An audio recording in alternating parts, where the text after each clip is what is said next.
PJ mana PJ? Ibnu ya, Ibnu. Saya jadikan co-host juga. Terus Zulfa, mana Zulfa?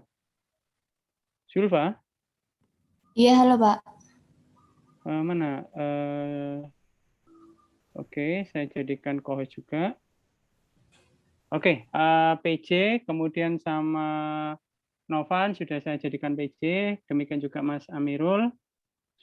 Oke, untuk hari ini kita belum langsung materi, jadi perkenalan terlebih dahulu. Mas Amirul silakan memperkenalkan diri terlebih dahulu, terus kemudian kita hari ini fokus pada tanya jawab dulu ya Mas Amirul.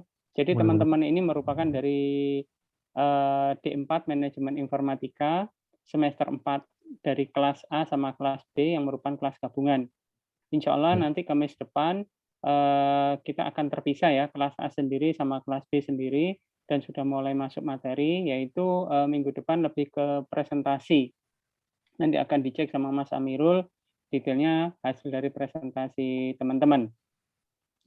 Nah, terus kemudian ini saya jelaskan terlebih dahulu kenapa sih ada kegiatan ini. Nah, seperti yang beberapa waktu yang lalu saya sampaikan bahwa program vokasi itu membuka peluang sebesar-besarnya untuk menggali ilmu dari industri ya, menggali ilmu dari industri, kiat-kiat untuk bisa masuk ke dunia industri, terus kemudian apa yang harus disiapkan dan lain sebagainya, silahkan didiskusikan dengan Mas Amirul. Jadi pengalaman nanti Mas Amirul juga bisa cerita nih, teman-teman D3 nggak banyak ya yang masuk bidang IT ya Mas ya. Ya, bisa dihitung. Nah, Tapi bisa, alhamdulillah sukses-sukses ya Pak. Insya Allah sukses-sukses alhamdulillah yang masuk sukses-sukses. di IT. Betul. Memang yang paling banyak itu teman-teman D3 itu yang sesuai bidang IT, banyak yang di PPTI. Paling banyak di PPTI ya. Nah, Ya. itu memang sesuai bidang banget kalau itu. Hanya saja kalau di PPTI itu kan istilahnya jeruk makan jeruk ya. Jadi berkarya di rumah sendiri ya. Sedangkan Mas Fatoni, sebenarnya ada Mas Fatoni, ada Mas Amirul, ini teman-teman kakak tingkat yang dari D3 yang telah sukses berkarya di bidang IT di luar negeri ya. Tepatnya di luar negeri. Ya, alhamdulillah.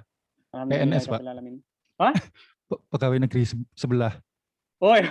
Sebelah. Pegawai negeri sebelah ya? Tak pikir sebelah. pegawai negeri Malaysia ya. Oh, kaget aku. Kalau benar pegawai negeri Malaysia top TOP BGT pokoknya. Oke. Ini saya minta tolong banget ya teman-teman untuk live cam ya. Untuk live cam karena ini juga nanti akan menjadi, jadi program ini akan menjadi apa ya istilahnya penilaian dari program vokasi kita, makanya direkam, terus kemudian oh ya jangan lupa absennya ya, absennya di-share, terus kemudian disampaikan ke Diksi ya, Kementerian Diksi Pendidikan Vokasi bahwa ini loh kita sudah menjalankan sharing ilmu dengan industri. Nah itu, jadi minta tolong live cam ya. Nah ini Nafi sudah share absennya, silakan diisi absennya ya. Kalau jangan sampai nggak diisi. Oke, waktu dan tempat saya persilakan pada Mas Amirul. Nanti setelah Mas Amirul mulai, kemudian tanya jawab, monggo. Saya dampingi aja. Silakan Mas. Baik, saya share screen aja biar gampang ya untuk kenalannya. Oke, monggo.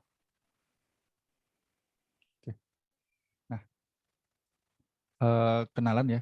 Jadi nama saya itu lengkapnya Muhammad Amir Lisan, dipanggilnya Amirul ya. Jadi sekarang saya kerjanya sebagai web developer, bukan web developer aja sekarang, hitungannya software engineer ya, karena udah ngoding selain web aja sekarang. Sempat sedikit di machine learning, dikit aja, jadi belum jauh ya. Jadi kalau tanya banyak tentang machine learning saya nggak bisa jawab karena masih baru juga. Terus sempat juga ngoding di mobile, bikin aplikasi pakai Flutter. Mungkin teman-teman di sini udah pada kenal Flutter ya, karena anak-anak kekinian pastinya tahulah teknologi kekinian juga ya. Oke, jadi mungkin kenalannya dimulai dari bawah dulu ya. Jadi mungkin pendidikan dulu. Saya ini tinggalnya di desa banget ya, jadi jauh dari kota. Jadi dulu kuliah di UNESA juga PP, jauh lumayan. Jadi rumah saya itu di salah satu desa di Balongbendo. Kalau ada yang tahu Balongbendo, itu salah satu kecamatan di Sidoarjo ya.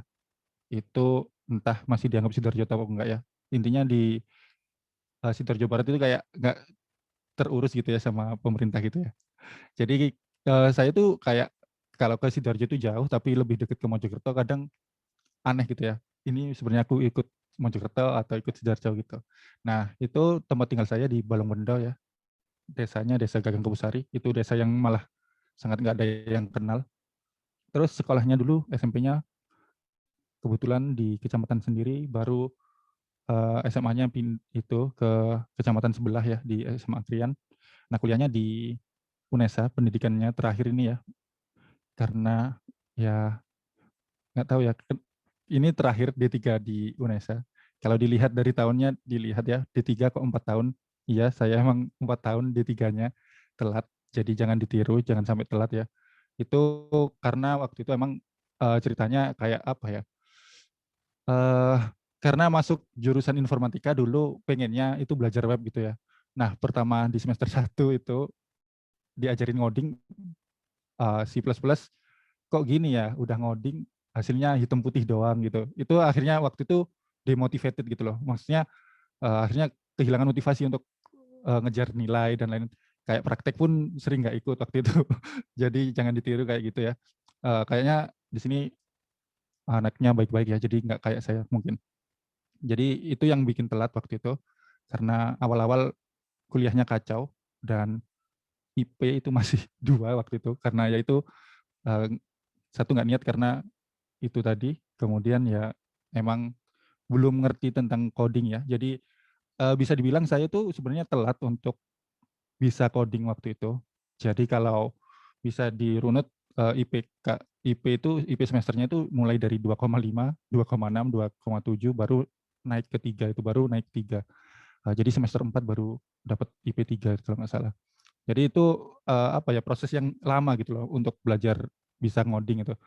Karena IP 2 itu bukan karena nilainya jelek-jelek, ada beberapa mata kuliah yang bagus, cuma ada di pemrograman itu yang nggak lulus gitu. Jadi sampai 2,5 kayak gitu gara-gara seperti itu. Ya alhamdulillah masih bisa lulus sih waktu itu. Terus untuk pengalaman kerja, pertama saya masuk di Virgiltech ini ya. Namanya dulu Design Online Solution atau Virgiltech sama. Jadi awalnya dulu sempat jadi web developer biasa ya. Jadi web developer dari tahun 2014 sampai 2017. Kurang lebih 2 tahun 3 bulan. Tapi di sela-sela ini tuh sempat juga jadi freelance di salah satu startup di Surabaya, namanya Cappuccino. Dia itu bikin sosial media.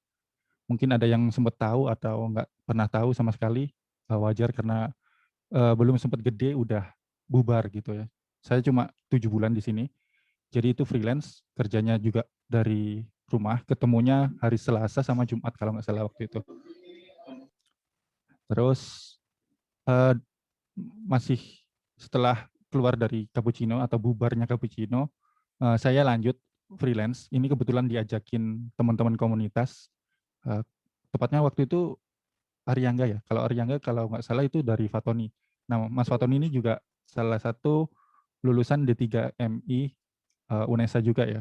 Jadi Mas Tony itu lebih dulu kerja di Alpha Code ya namanya. Ini sebuah software agency dari Malaysia. Jadi ini ngerjain project-project yang lumayan gede waktu itu.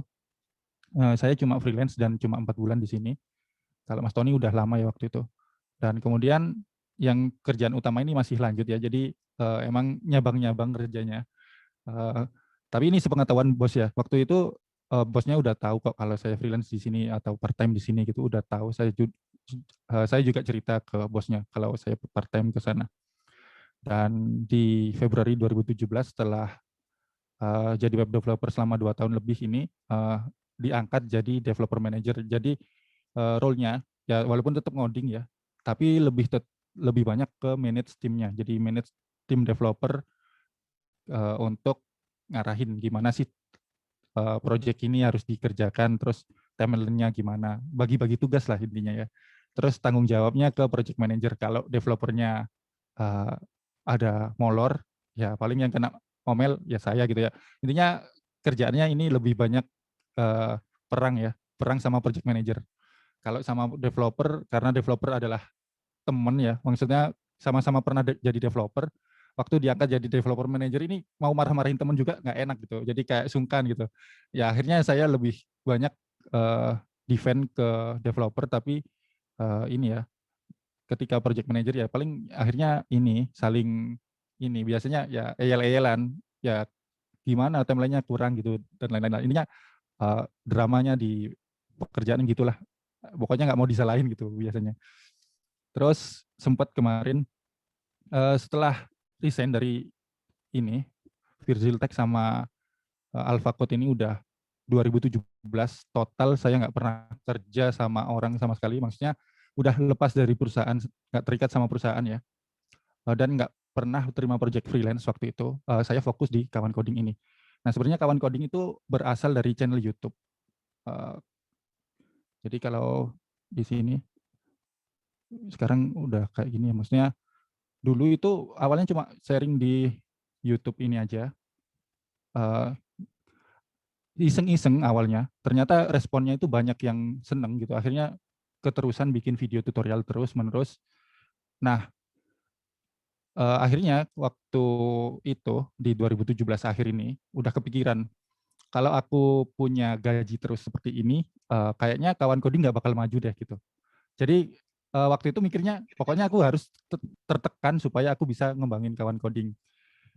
Nah di sini akhirnya saya mutusin resign, dan waktu itu ada tabungan cuma sedikit yang intinya mungkin kalau misalnya kawan coding gagal paling nggak saya bisa hidup selama 1 tahun. Nah itu 1 tahun budgetnya dikit waktu itu ya, maksudnya nggak banyak. Jadi kalau itu hitung-hitungannya harus bisa hemat gitu. Nah setelah tertekan seperti itu akhirnya saya terdorong buat bikin satu kelas yang berbayar, satu kelas premium untuk belajar khususnya web development pakai framework Laravel ya. Nah waktu itu pertama yang daftar kalau nggak salah cuma 8 orang, karena waktu itu jual kelasnya berapa ya, 1.200.000, itu kelas online aja. Waktu itu pertama kali cuma dapat 8 orang, terus mikir susah ternyata ya bikin kayak gini gitu.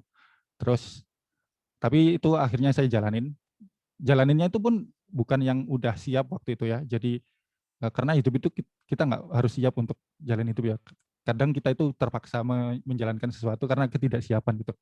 Nah, karena nggak siap, terus saya udah bikin kelas, terus ada orang yang udah bayar, mau nggak mau saya harus kelarin materinya ya. Jadi saya bikin kelas itu waktu posisi belum bikin materi sama sekali. Jadi kosong, terus saya bikin materi, saya share ke peserta, tiap minggu saya update, sampai akhirnya kelasnya selesai, terus buka batch kedua. Nah, alhamdulillah di batch kedua itu waktu itu kurang lebih kayaknya sampailah 30 orang yang daftar waktu itu. Nah, dari situ lebih semangat lagi akhirnya untuk kembangin kawan coding, dan sampai 3 tahun ya. Jadi sebelum pandemi itu di kawan coding itu penghasilnya udah bisa ngehidupin saya gitu loh ya. Walaupun kelasnya itu bukannya cuma 3 bulan sekali, tapi udah cukup untuk biaya hidup gitu loh. Bukan yang sampai berlebihan, tapi pas gitu, cukup ya. Nah, pendapatannya itu selain dari kelas online, karena saya sering ngisi juga di kampus-kampus kadang ya, kadang di komunitas, mungkin karena di komunitas jadinya banyak orang yang kenal, diundang ke kampus, terus jadi pemateri gitu ya. Jadi pendapatannya bukan dari kelas aja, jadi pemateri, public speaking. Dan sebenarnya waktu itu saya itu bukan orang yang biasa ngomong di depan banyak orang ya. Dan di kampus pun termasuk orang yang nggak pernah maju ke depan untuk presentasi atau apapun, itu biasanya nggak pernah. Tapi sekarang karena ya terpaksa ya, jadi profesinya mau nggak mau ngobrol di depan orang seperti itu. Nah, setelah pandemi, itu beberapa acara untuk workshop sama seminar gagal semua gitu ya. Nah, itu udah kayak, wah hilang semua nih penghasilan gitu kan. Ini kalau pandeminya lama, bakalan susah. Dan saya di kawan coding ini masih ngandelin kelas, tapi saya butuh satu pemasukan lagi gitu loh. Jadi kawan coding ini bisa saya kerjain di samping kerjaan utama. Jadi saya alihkan ke jadi sampingan ya, kayak ya anggaplah side hustle gitu ya. Misalnya kalau teman-teman sekarang mungkin pengennya bikin startup, kalau saya menganggapnya bukan startup, ya website biasa cuma yang bisa menghasilkan uang gitu aja. Nah, nah karena pandemi terus butuh pemasukan tambahan ya. Jadi di Mei 2020 kebetulan teman lama di Cappuccino dia ngajak bikin startup, bukan bikin startupnya tapi bangun startupnya dari awal. Tapi investornya sudah ada gitu ya. Jadi kita jadi tim yang pertama untuk bikin aplikasinya dari awal. Nah ini cuma 2 bulan atau 3 bulan kalau nggak salah. 4 bulan ya. Ini saya role-nya sebagai web development team lead. Jadi saya ngelit tim web development waktu itu. Jadi OnClass ini salah satu startup baru yang dia bikin platform untuk pembelajaran online.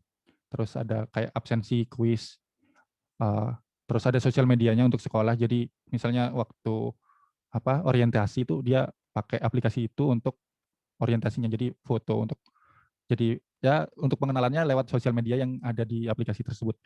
Nah itu saya cuma 4 bulan karena ngerasanya sih karena tekanannya terlalu gede ya. Terus ada tawaran yang lebih baik. Nah tawaran yang lebih baik itu datangnya dari Raudah.p ini. Nah Raudah.p ini salah satu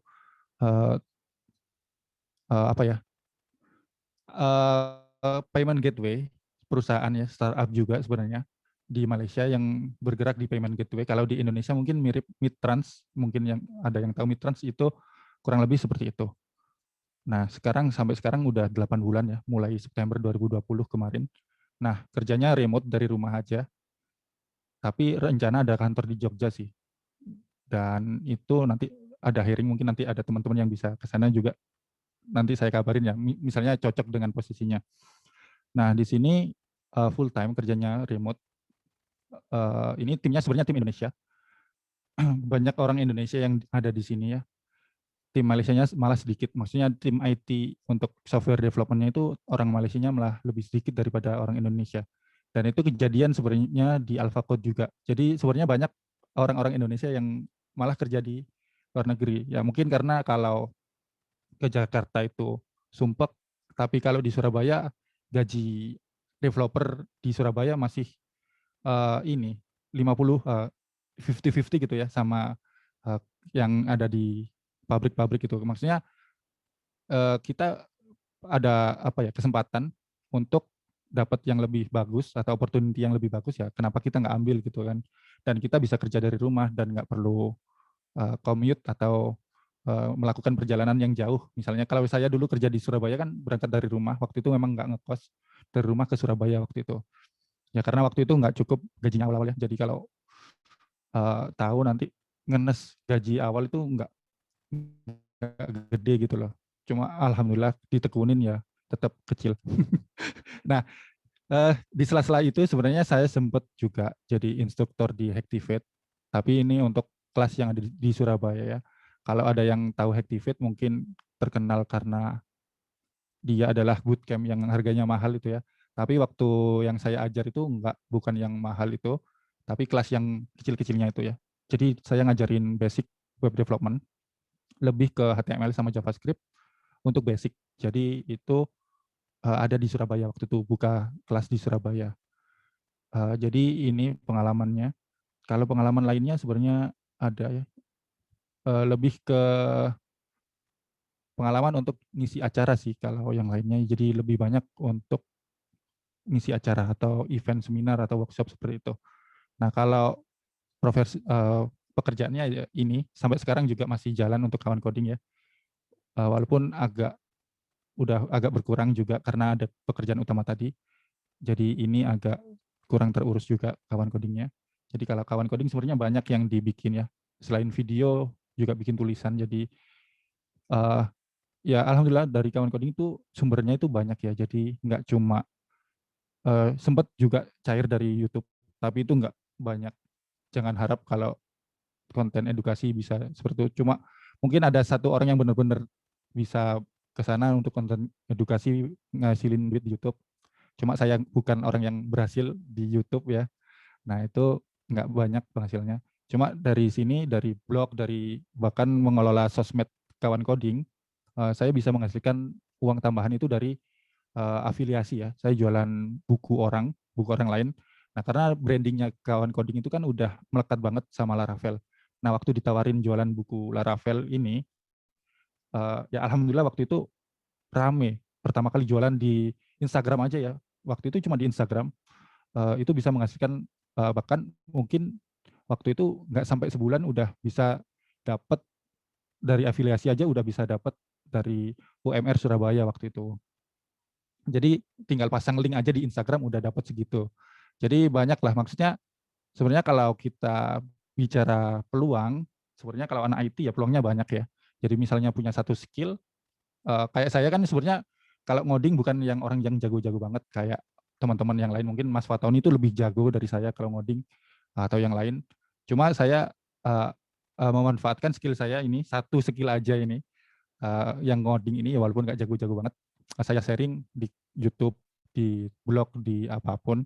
Nah ini yang bikin trigger untuk orang akhirnya kayak menganggap diri saya itu terbranding jadi ini loh, expertnya di Laravel.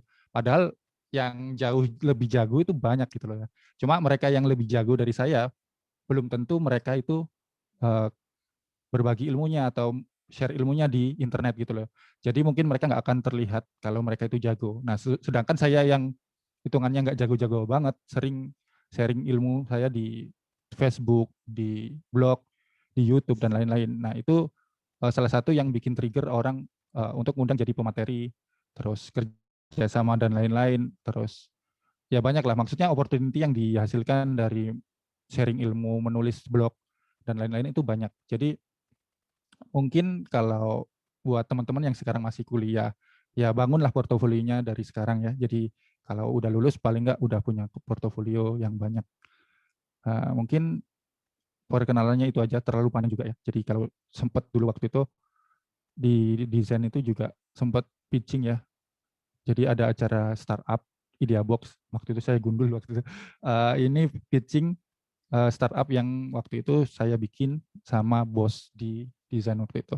Nah ini gagal startupnya juga waktu itu 2017 kalau 2015 ya ini ya, 2015 waktu itu pitching di Jakarta di apa itu ya, pokoknya kantornya Indosat lah waktu itu, sempat seperti itu. Dan sekarang ya menjalani kehidupan lagi seperti ini, jadi kerja lagi setelah 3 tahun lebih nggak kerja ya, maksudnya nggak kerja ikut perusahaan orang lain. Sekarang saya kerja di Raudah P ini. Role-nya sebagai senior ya. Ya mungkin karena orang nganggapnya saya bisa jadi dianggap senior gitu ya. Terus masih tetap kawan coding jalan. Terus sama ngisi-ngisi seminar dan yang barusan selesai, ya bukan belum selesai. Kenapa tadi telat ya karena saya juga masih ngisi seminar, bukan seminar ya, pelatihan. Itu di BSSN, Badan Sandi dan Sibernegara. Itu materinya juga tentang Laravel, tentang software quality ya, tentang testing aplikasi di Laravel. Jadi mungkin itu aja perkenalan dari saya. Mungkin ada yang mau berteman di LinkedIn silakan, atau di Instagram boleh silakan ya. Nickname-nya sama seperti itu, agak alay, hanya Amirul seperti itu. Oke, mungkin itu aja perkenalan dari saya. Kita lanjut untuk sharing-sharingnya.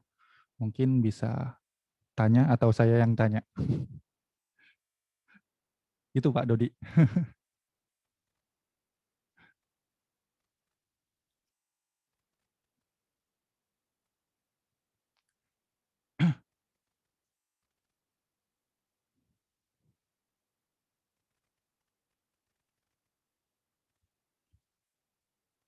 Kalau di sini, di D4 ya, manajemen, sekarang framework-nya diajarin pakai apa?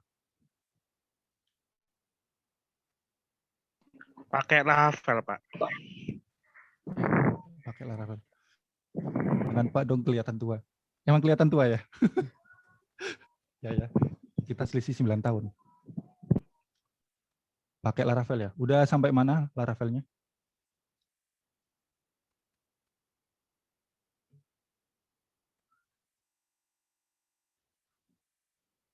Udah diajarin sampai mana Laravelnya? Udah bikin project ya di Laravel? Sudah, Pak.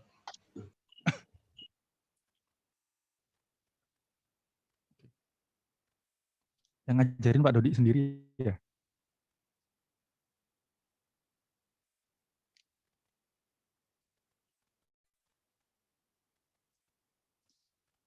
Silakan, mungkin ada yang mau bertanya tentang apapun pengalaman atau apapun, silakan, atau saya yang tanya. Oh ya, Itu katanya yang mau kita cuma presentasi. dikasih project, Pak. Nanti kita baca sendiri juga itu. Nanti jadi Pak Dodi cuma Oh, kasih gitu. tema projectnya, nanti kita buat projectnya itu ya pakai framework Laravel. Tapi sama Pak Dodi di pemuda kalau nggak bisa Laravel boleh pakai native begitu, Pak. Akhirnya mudah pakai Laravel atau pakai native? Kalau saya yang pakai Laravel, saya masih bulat di routingnya sih, Pak. Maksudnya kayak pindah-pindah Gitu. controller terus pindah modelnya itu kadang masih bingung, Pak. Paling mungkin bisa teman-teman lain mungkin punya pendapat sendiri. Kalau yang lain gimana? Izin menambah ya, ini lebih tepatnya sih bebas, nggak mesti harus pakai PHP dan juga Laravel. Yang penting juga pakai CMS dan WordPress. Oh, itu gitu lebih ya. tepatnya. Berarti pakai Python, Django, nggak apa-apa ya? Ya Django, Node Express dan kawan-kawan nggak apa-apa. Oh, berarti masnya pakai Node? Kalau saya pakai Django, Python. Oh, Django. Okay. Bukan tim titik koma ya? Enggak.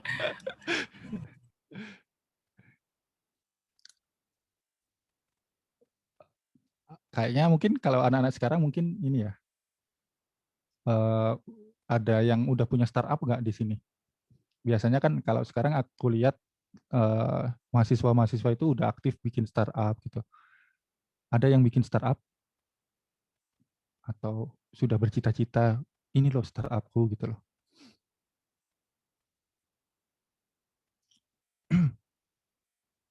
Atau mungkin ada yang mau tanya-tanya tentang ya pemrograman, pengalaman atau startup. Ya walaupun saya bukan orang yang benar-benar ngerti banget tentang startup, cuma pernah lah hidup di lingkungan yang startup gitu ya.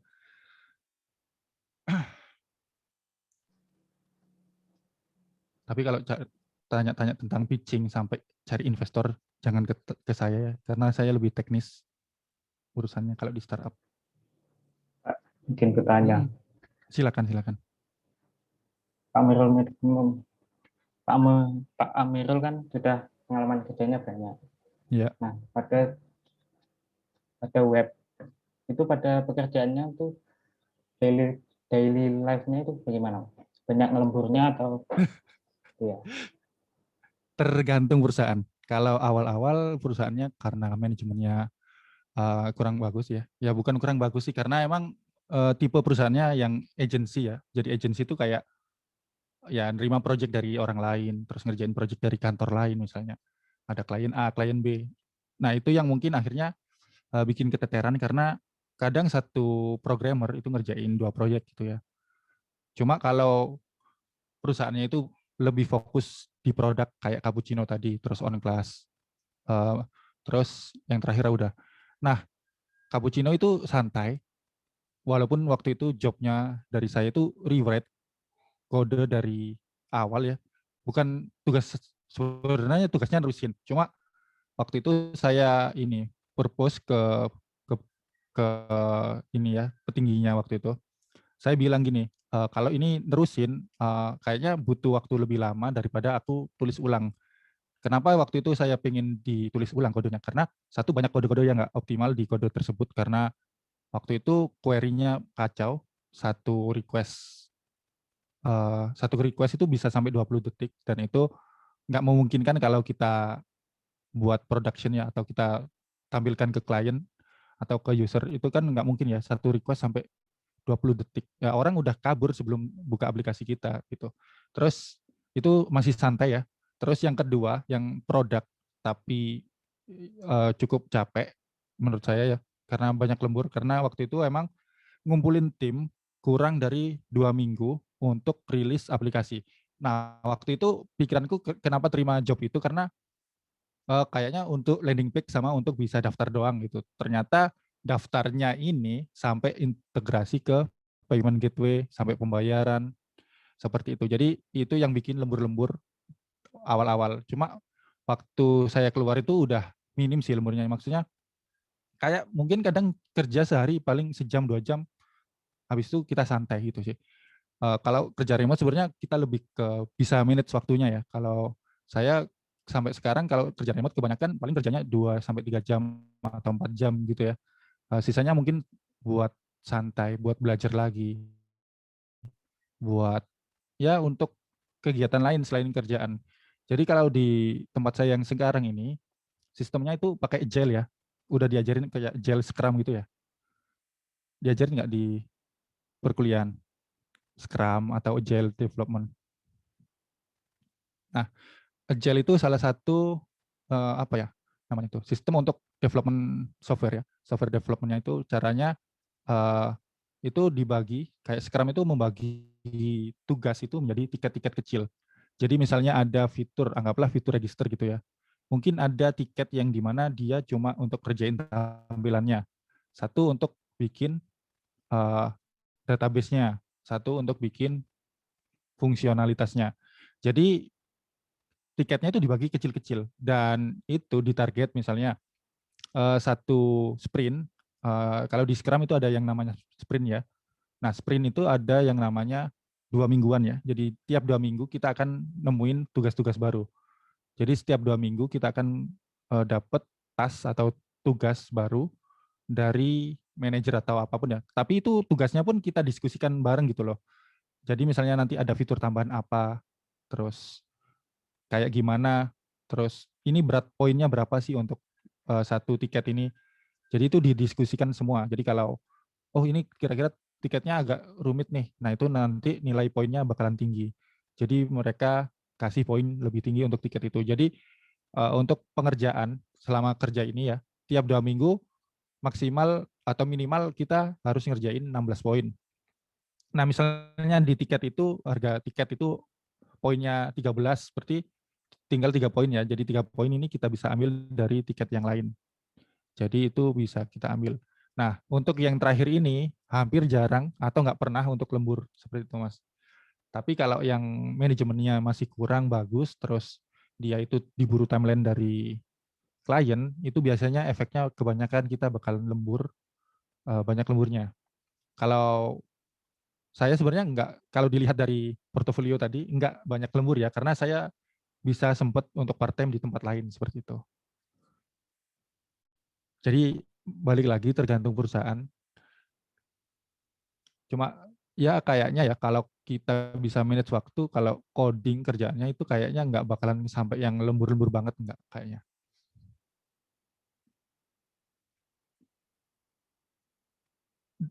Dan ada, sebenarnya kan saya juga punya teman waktu itu, saya ajakin kerja di software house seperti ini tuh nggak mau awalnya. Dia milih di pabrik karena udah enak gitu, nyaman katanya di pabrik, terus gajinya udah stabil gitu kan. Padahal kalau kerja di startup pun bahkan bisa lebih dari mereka gajinya, karena startup sekarang gila-gilaan ya, kadang dari corporate bisa lebih jauh tinggi gitu dari gajinya gitu. Waktu itu sih untuk teman saya ini case-nya itu masih di Surabaya ya.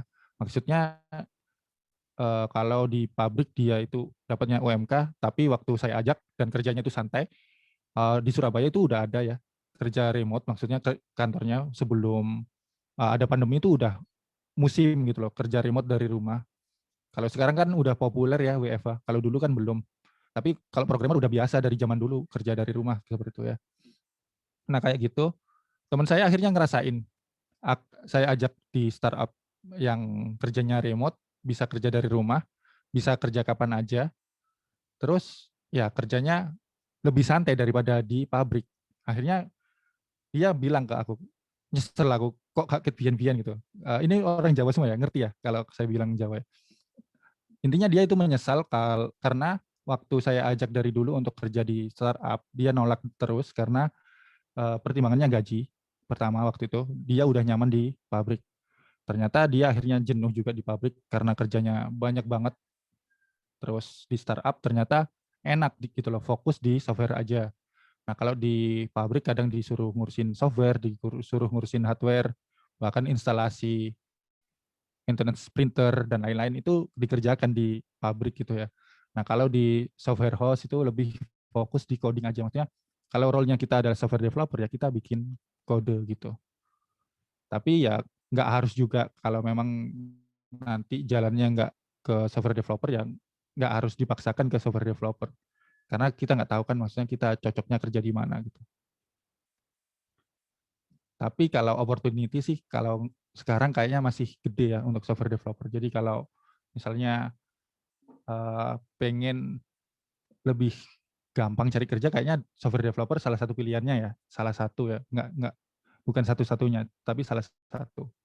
Karena memang banyak banget ya, dibutuhkan untuk software developer. Bahkan kawan coding sempat kemarin di kontak sama salah satu penyedia sistem akademik di Surabaya ya. Itu cari programmer itu lewat kawan coding. Misalnya dia diajakin jadi kawan coding diajakin jadi hiring partner. Jadi misalnya orang lulus dari kawan coding, saya bisa rekomendasikan ke perusahaan tersebut untuk masuk jadi programmer di sana. Jadi sampai segitunya. Maksudnya saya nggak ngira loh, maksudnya kawan coding sampai ditawarin seperti itu. Padahal kawan coding juga sendiri bukan yang benar-benar terkenal banget kalau itu bootcamp gitu ya. Karena di sosial media pun kontennya campur-campur, kadang kontennya selengean, kadang ya tutorial. Ya intinya kontennya campur, tapi sempat ditawarin, ini belum lama, masih minggu lalu ya, jadi ada salah satu perusahaan yang dia itu yang bikin siakatnya kampus-kampus di Surabaya, bukan Surabaya aja sih, itu nyari programmer ke kawan coding waktu itu. Pernah juga di salah satu software house di Malang juga itu juga nyari ke kawan coding. Jadi memang mereka itu sangat butuh sebenarnya untuk talenta-talenta programmer yang siap kerja di dunia industri gitu.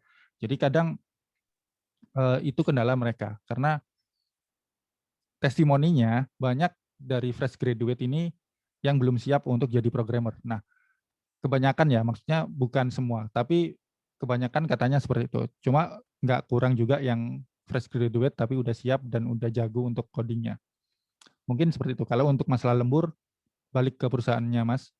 Kalau di perusahaannya lebih fokus di produk, kayaknya lebih jarang nganggur. Misalnya kayak Gojek dan lain-lain, itu mungkin jarang lembur ya.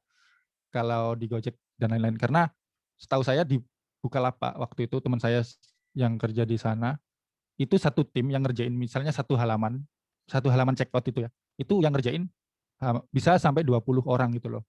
Satu fitur aja dikerjain 20 orang. Jadi dari tampilannya, terus webnya, aplikasinya itu yang kerja satu-satu, bukan cuma satu orang. Kalau di agency atau software house, biasanya ya dari back end-nya, front end-nya, bahkan ada yang sampai aplikasi Android-nya, itu cuma satu orang yang ngerjain.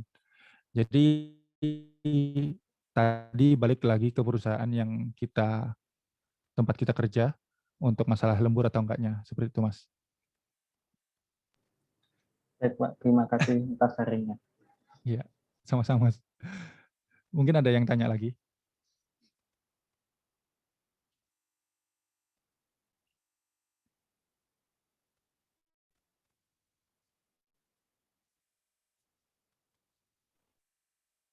Silakan kalau ada yang mau ditanyakan lagi ke Mas Amirul. Banyak sekali nih ilmu yang bisa dianu.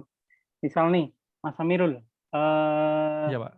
ketika pertama kali lulus ya, terus kemudian dengan bekal yang apa adanya, kemudian memberanikan diri mengambil sebuah proyek, itu apa yang harus disiapkan?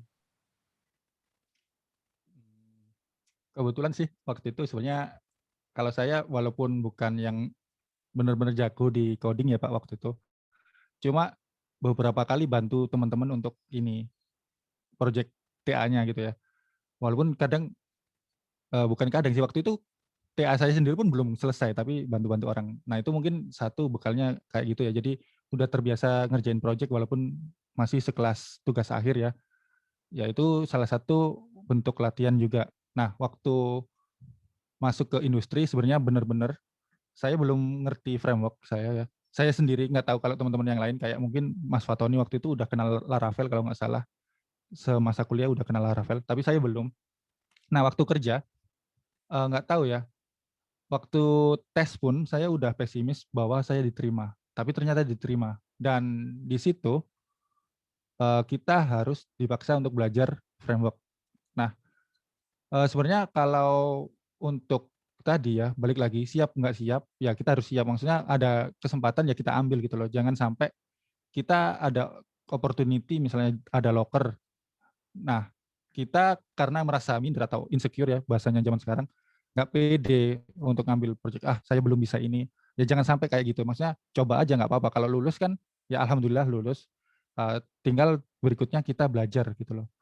Kalau nunggu kita siap, benar-benar siap, sampai kapan kita siap, nggak akan siap karena teknologi juga kembang terus ya. Jadi tiap hari pun ada framework baru, teknologi baru gitu. Jadi waktu itu emang bekalnya sih mungkin lebih karena sudah mengerjakan TA ya Pak ya. Jadi secara nggak langsung TA itu pun adalah portofolio sebenarnya.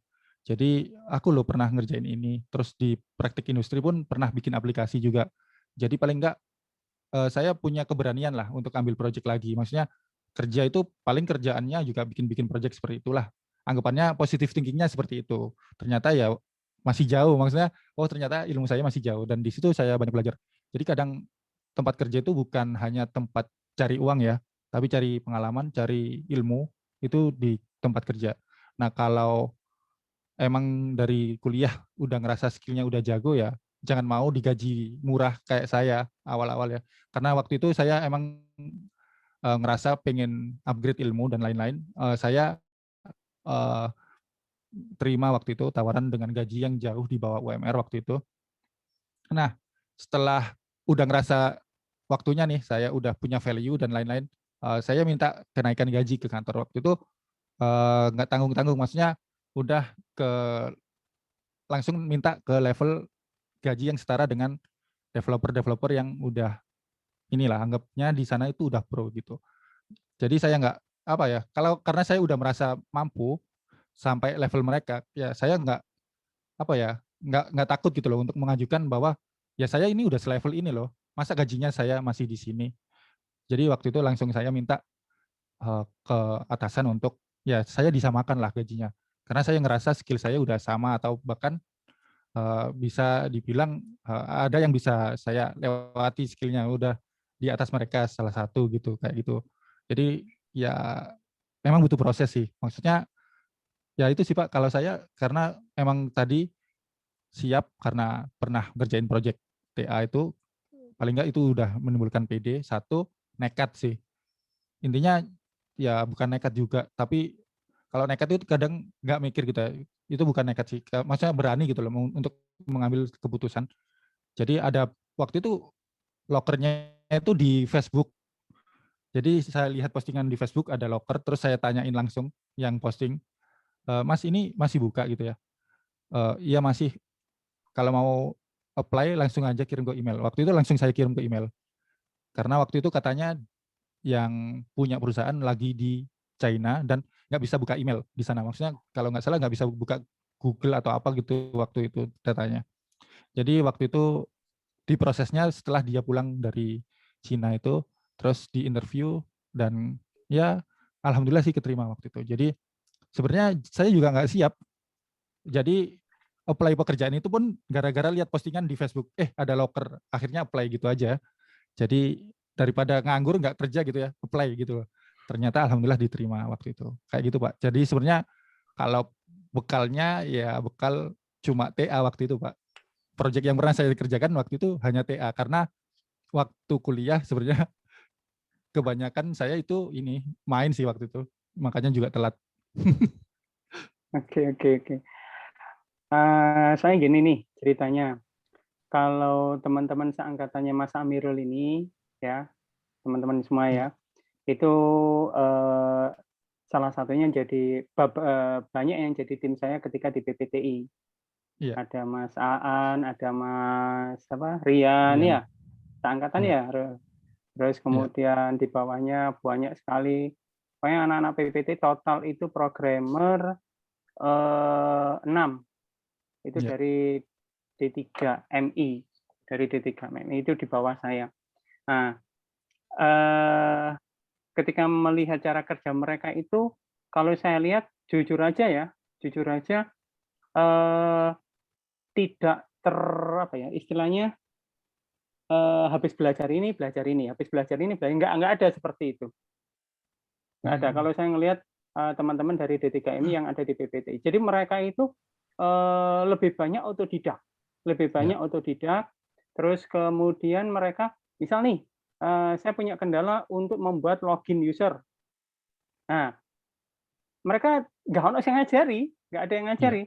Mereka langsung search sendiri di apa, nyari biasa di apa, Mas Amirul? Apanya, Pak? Stack Overflow. Stack Overflow. Wah, wis goleki nang kono wis. Semuanya nyari di situ. Nah, kemudian berhasil mereka langsung injekkan ke script mereka, ke main script mereka. Nah, model-model seperti itu sering terjadi. Terus kemudian pernah saya ajak diskusi nih teman-teman di PPTI. Ini kan karena sudah akrab ya sama teman-teman ini. Rek, sakjane, misal ini dibuat suatu apa ya, suatu urutan yang runtut, itu apa sih yang dipelajari? Nggak ono Pak Dodi. Lah, maksudnya? Ya maksudnya cuma satu. Pokoknya gelem belajar itu aja. Mau belajar itu aja. Nah, ini itu kan mereka ya. Sekarang coba kita tanya ke Mas Amirul nih. Mas Amirul yang sudah menempuh dan makan garam banyak ya, pengalaman banyak. Kalau misal runtutan ya, kita ngomong runtutan untuk teman-teman adik kelas kita ini. Apa yang harus dipelajari misal ya dari PHP natif ya. Nah, terus kemudian masuk ke framework. Kemudian di framework sendiri mereka sering kali mengalami kebingungan. Ya, sering kali mengalami kebingungan. Itu satu ya. Terus kemudian mereka sebenarnya ya kalau ngelihat dari kurikulum yang mereka tempuh dari semester 1 sampai semester 4 ini, banyak sekali tugas-tugas dan banyak sekali dosen yang istilahnya proyek ya. Iya. Tugasnya dijadikan proyek. Nah, seringkali mereka pasti kebingungan nih, Nah, mungkin Mas Amirul punya clue buat mereka.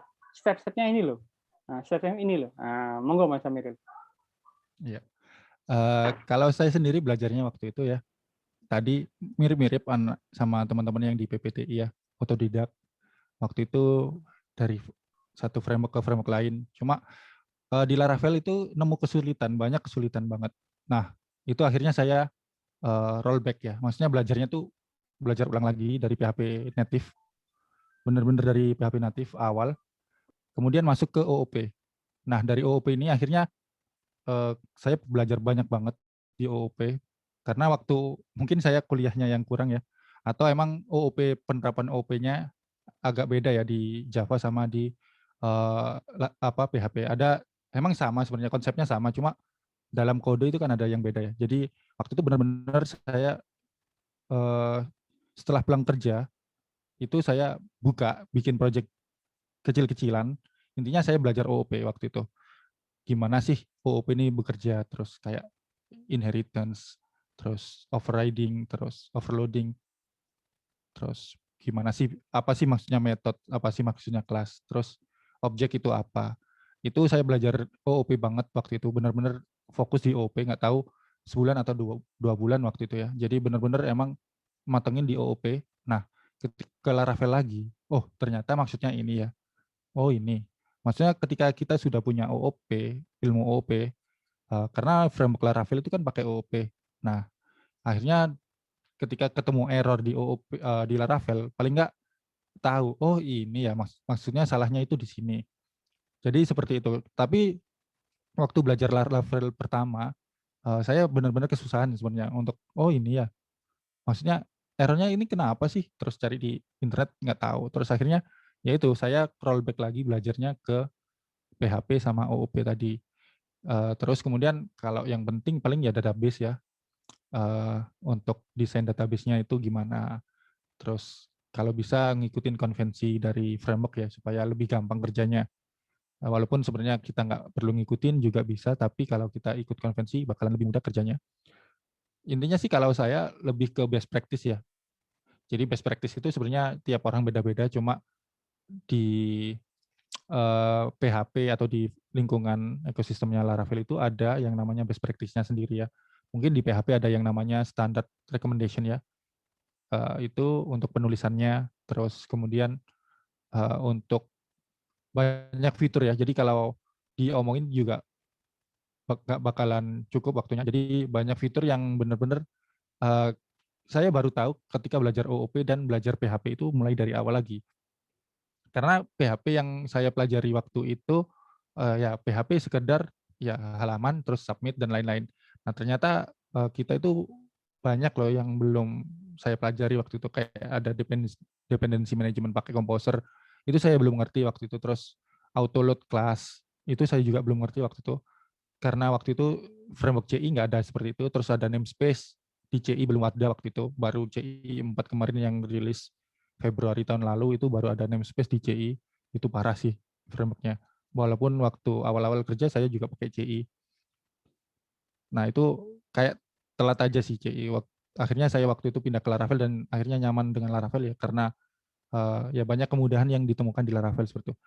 Jadi kalau urutan ya tentu basic ya. Kemudian konsep berikutnya, kalau nanti belajarnya menuju ke yang functional programming ya, belajarnya functional programming. Kalau nanti yang mau dipelajarin berhubungan dengan object oriented ya belajar OOP-nya. Baru masuk framework-nya. Kemudian database ya. Terus baru nanti level berikutnya mungkin dioptimasi dan lain. Kayak database itu kan juga ada optimasi database ya, mungkin dari indexing ya, belajar indexingnya, terus gimana sih bikin relasi yang benar, terus gimana sih cara join yang benar, gimana biar enggak query-nya itu kayak berat banget. Itu kan banyak yang perlu dipelajari ya. Bahkan saya ngerti itu karena ada project waktu itu ya. Kenapa sih kok aku buka halaman ini berat banget? Oh, ternyata itu dari query ya. Maksudnya banyak relasi dari tabel ke tabel lain dan datanya itu juga lumayan banyak.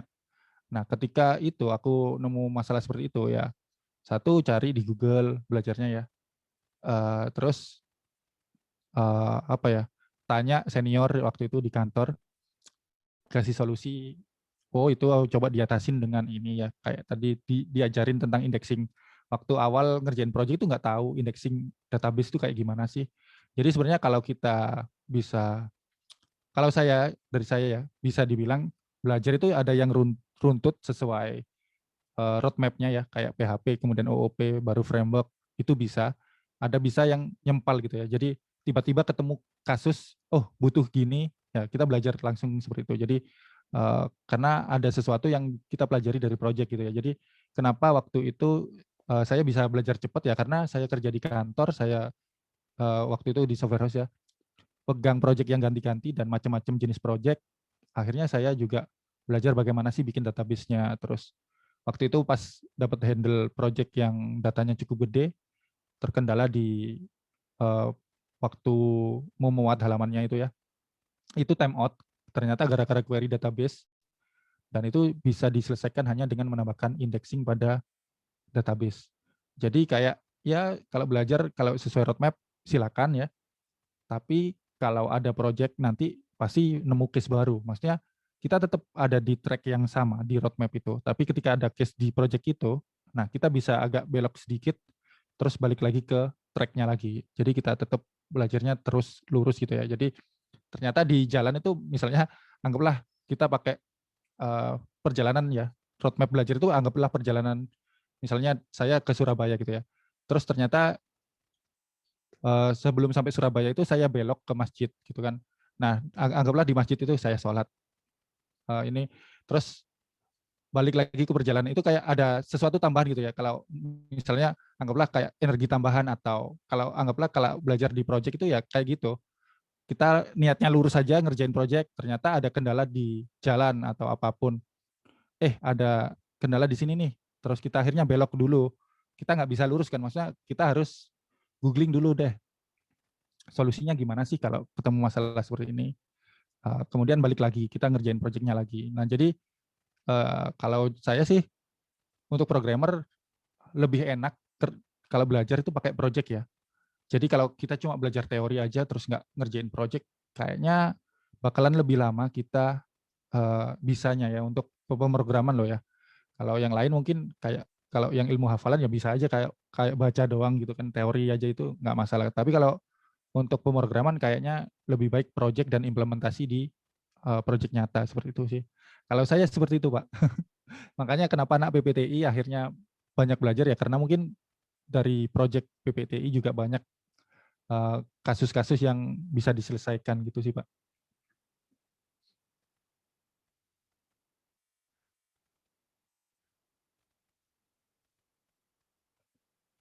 Mungkin dari teman-teman juga sudah biasa ngerjain project ya di sini. Biasanya sekarang mahasiswa udah jago-jago, banyak yang ngerjain project juga ya. Ada yang ngerjain project atau sudah punya project kan?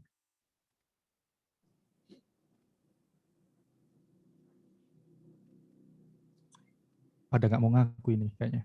Takut ketahuan Pak Dodi ya? Belum, Pak, belum. Belum mau ngaku? Belum, Pak, belum. Ya, belum mau ngaku atau saatnya gimana? mungkin. Belum, Pak, belum. Emang belum ada. Emang belum ada, Pak. Oh, belum. Atau masih belum mau ngambil ya?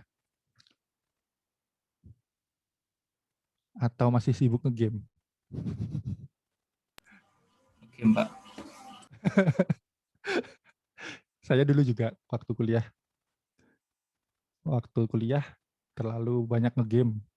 Jadi waktu lulus, ya pengalamannya akhirnya kurang banyak.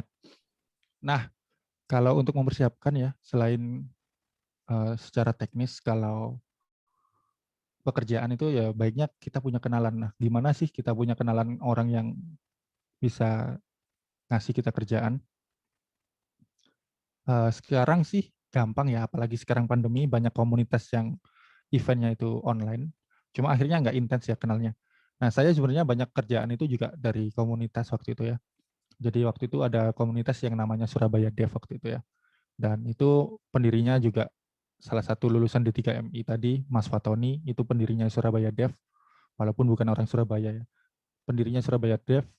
Nah, di sana ketemu banyak orang yang ya mungkin akhirnya ketemu orang-orang jago, bahkan orang yang punya perusahaan atau startup itu datang ke meet up dari Surabaya Dev waktu itu ya. Jadi di sana akhirnya banyak orang yang kenalan, terus dapat kerjaan dari teman-teman di situ. Bahkan waktu itu sampai satu kantor itu ternyata, oh kita itu ketemu di komunitas dan sekarang jadi satu kantor loh gitu. Ya karena tadi, kalau kita udah kenal orang dan tahu skill-nya gitu kan ya, atau kemampuannya ya kita nggak ragu gitu loh untuk rekomendasikan orang tersebut masuk ke tempat kerja kita.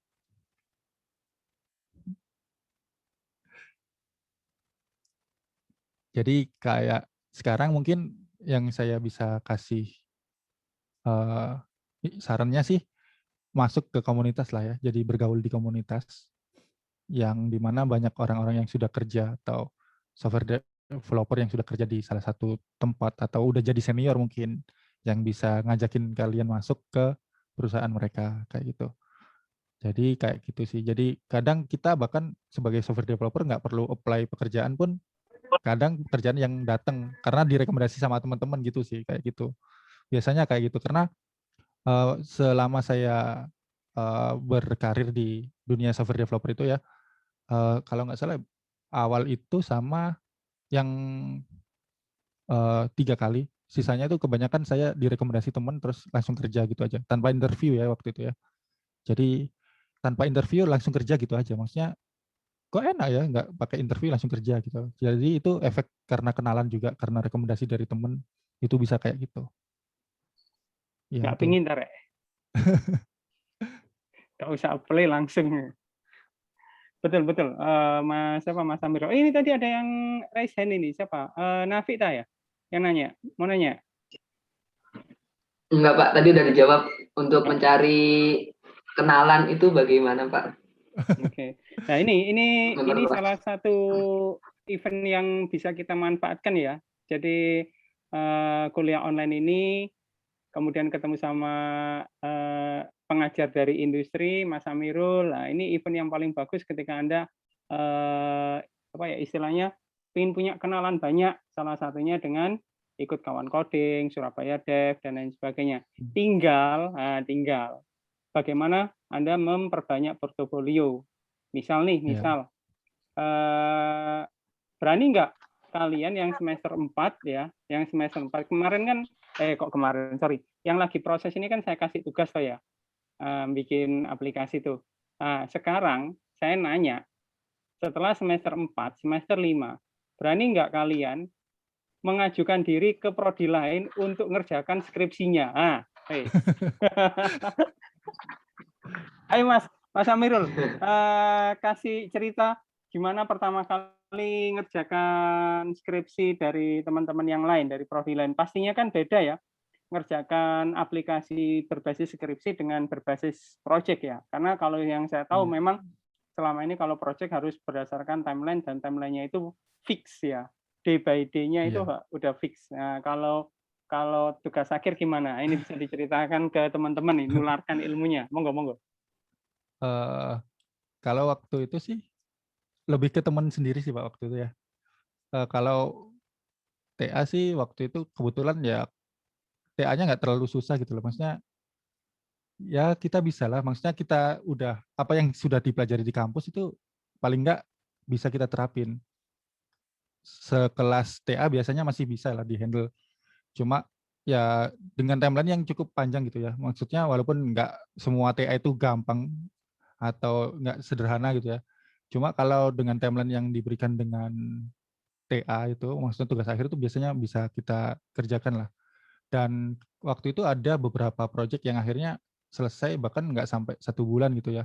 Ya walaupun lumayan, maksudnya proyeknya itu lumayan cukup besar skopnya. Cuma sebenarnya di aplikasi itu banyak pengulangan aja. Jadi kita tinggal copy paste lah istilahnya ya untuk proyeknya atau kodenya seperti itu.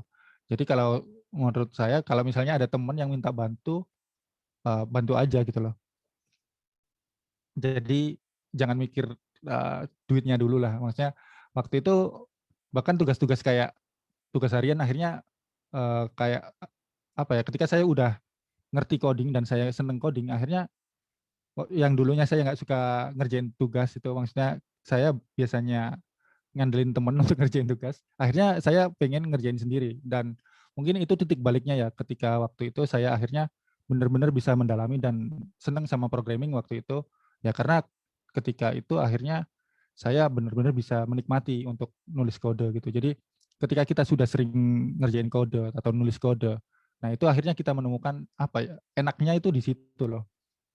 Nah kalau kita udah lihat kode aja males dan kita nggak mau nyoba, ya akhirnya tetap aja bakalan males. Kita nggak tahu kalau kita nggak tahu apa yang akan terjadi sama kita kalau kita belum coba ya. Jadi waktu itu saya nyoba untuk ngoding terus ternyata akhirnya saya suka dan itu akhirnya ya jadi profesi gitu loh. Maksudnya bahkan waktu kenal dengan dunia IT pun nggak sengaja. Waktu itu zamannya saya itu ada yang namanya website namanya Webtrick waktu itu. Terus di tulisan di bawahnya itu create your own website. Saya klik terus bikin website dan itu akhirnya yang membuat saya masuk ke informatika karena pengen belajar bikin web. Makanya kenapa semester 1 jeblok, ternyata masuk informatika nggak diajarin web langsung gitu loh. Jadi saya kecewa waktu itu ceritanya. Jadi ketika sudah ketemu mata pelajaran atau mata kuliah pemrograman web waktu itu, nah di situ saya mulai excited gitu ya, menyenangkan nih pemrograman web. Nah akhirnya dari satu mata kuliah itu, akhirnya itu ya apa ya, menyebar ke semua mata kuliah. Jadi yang dulunya nggak suka C++ akhirnya suka karena ya kita lebih terasa lagi logiknya. Oh gini ya, struktur data yang waktu itu saya nggak lulus, pas ngulang akhirnya dapat nilai A min ya, A min. Awalnya E waktu itu, dan ngulang akhirnya dapat nilai yang jauh dari E gitu loh. Ya karena tadi kita nggak tahu kita bakalan ketemu senangnya dengan coding atau dengan sesuatu apapun selain coding kalau kita nggak pernah mencoba ya. Jadi seperti itu. Jadi kemudian keterusan ya ngerjain project pun waktu itu ya kita nggak mikir duitnya karena kita bantu teman satu. Terus waktu itu pikiran saya waktu itu ya saya buat portofolio buat ngelamar kerja. Ya walaupun ternyata waktu ngelamar kerja saya nggak pernah lampirkan portofolio tersebut. Paling nggak ya dari ngerjain project itu saya bisa dapat pengalaman gitu sih. Jadi kalau saya waktu itu emang awal-awal dari karir itu nggak pernah benar-benar mikir duit dulu, tapi cari ilmu dulu, pengalaman dulu. Insya Allah kalau kita udah punya value yang lebih, uangnya ngikutin lah. Kalau saya prinsipnya gitu waktu itu. Jadi kalau awal-awal emang kayak sama teman-teman tuh, wih jauh ya, teman-teman udah gajinya segitu-segitu. Kalau kita ngelihat ke teman ya, ya bakalan iri gitu. Cuma waktu itu emang saya nggak peduli waktu itu. Ya saya fokus untuk di skill sama pengalaman dan alhamdulillah bisa ngikutin ya gaji-gajinya teman-teman yang udah jauh lebih tinggi waktu itu. Bahkan yang kerja-kerja di kantor mungkin udah bisa terlewat gitu loh. Jadi ya itu sih. Kalau saya fokusnya di ilmu sama pengalaman aja dulu. Nah, buat teman-teman nih sebelum lulus kan masih banyak waktu untuk mempersiapkan, apalagi masih semester 4 ya. Masih ada 4 semester lagi. Nah, 4 semester ini kalau bisa sih manfaatin dengan baik ya. Karena kalau bisa ya setelah lulus kita nggak susah, maksudnya nggak bingung cari kerja di mana, karena kita udah punya skill yang bisa kita gunakan untuk melamar kerja. Kalau saya dulu jujur waktu lulus masih bingung, saya mau kerja di IT atau enggak. Karena kalau di IT kemampuannya masih nanggung, tapi kalau nggak di IT saya kerja apa, bingung juga skill saya apa ya gitu kan, bingung, nggak ada skill gitu. Bisanya cuma Dota waktu itu. Waktu itu belum booming juga e-sport ya. Dan saya juga nge-game juga nggak jago-jago banget waktu itu. Jadi cuma jagonya bacot waktu itu di kelas, mainnya lokal sama teman-teman di kampus gitu yang ngumpul main Dota. Ya karena kebanyakan itu ya saya nggak pernah kayak kepikiran sampai bayangin kerja apa ya gitu ya. Waktu lulus satu-satunya skill yang saya benar-benar bisa waktu itu, satu pemrograman visual, dua web. Kenapa saya milih web itu karena waktu itu saya sebelum lulus kuliah itu ada idealisme waktu kerja saya nggak boleh pakai bajakan. Bahkan waktu TA waktu itu saya maksa pakai Linux waktu itu. Jadi seperti itu. Jadi awalnya dulu ada tawaran untuk kerja dengan bahasa C#.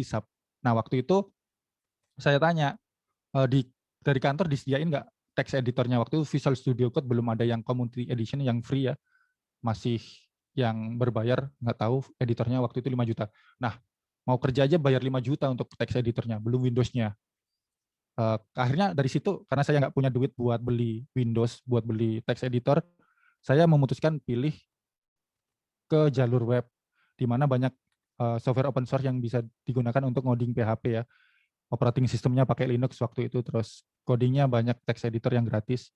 Jadi saya memutuskan untuk web ya gara-gara di situ, karena di kampus diajarinnya saya bisanya cuma 2 itu, pemrograman visual sama PHP ya. Waktu visualnya itu waktu itu pakai C# kalau nggak salah ya. Dan kalau Java saya nggak bisa karena nggak tahu ya. Kenapa kok memahami Java itu susah banget, padahal sama-sama OOP sama C# ya. Ternyata waktu itu nggak bisa Java saya. Dan waktu Java ngandalin temen, nyontek temen waktu itu. Tapi C# bisa. Aneh ya, sama-sama OOP padahal, tapi saya lebih nyaman dan lebih seneng C# waktu di kuliah. Dan ngerjain project di praktek industri pakai C# waktu itu, bisa ngerjain satu sistem aplikasi. Terus ya gara-gara itu aja, maksudnya project-project itu yang kayaknya nggak sengaja, ya sebenarnya sengaja karena itu kuliah ya, praktik industri, ya sengaja praktik industri terus dapat tugas, ya dapat tugasnya ini yang nggak sengaja dan nggak tahu ternyata disuruh bikin aplikasi. Waktu itu nggak siap. Waduh, dan waktu itu satu kelompok nggak ada yang mau dan nggak ada yang bisa ngerjain. Kalau nggak ada yang ngerjain, gimana nilai praktik industrinya ya? Akhirnya mau nggak mau saya belajar waktu itu sih. Jadi waktu itu saya ngomong ke kelompok, aku yang bikin programnya, kamu yang bikin laporannya ya. Dan sampai sekarang pun akhirnya kalau saya ngurusin laporan kayak apapun itu saya nggak begitu suka, karena saya lebih suka bikin programnya daripada bikin laporan, gara-gara waktu itu saya belajar banget ngodingnya, tapi saya nggak ngerti. Bahkan untuk format laporan TA pun saya waktu itu balik-balik tanya ke temen, ini udah bener belum sih? Gitu.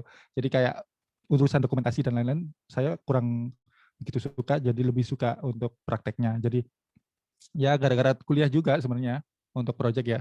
Kalau untuk yang TA ya kebetulan waktu itu temen ada yang dia itu kebetulan nggak bisa ngoding ya waktu itu, belum bisa ngoding waktu itu, minta bantuan untuk dibantu untuk bikinin programnya waktu itu. Jadi ya gara-gara temen yang nggak bisa, akhirnya saya yang bisa gitu waktu itu.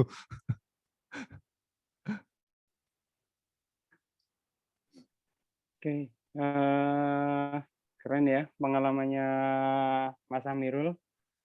Oke, silakan tanya-tanya. Karena apa? Minggu depan kita sudah mulai fokus ke teknis ya. Makasih, Pak. Nah, fokus ke teknis. Nah, silakan nanya-nanya, apalagi yang ditanyakan. Pak mau tanya Pak. Silakan.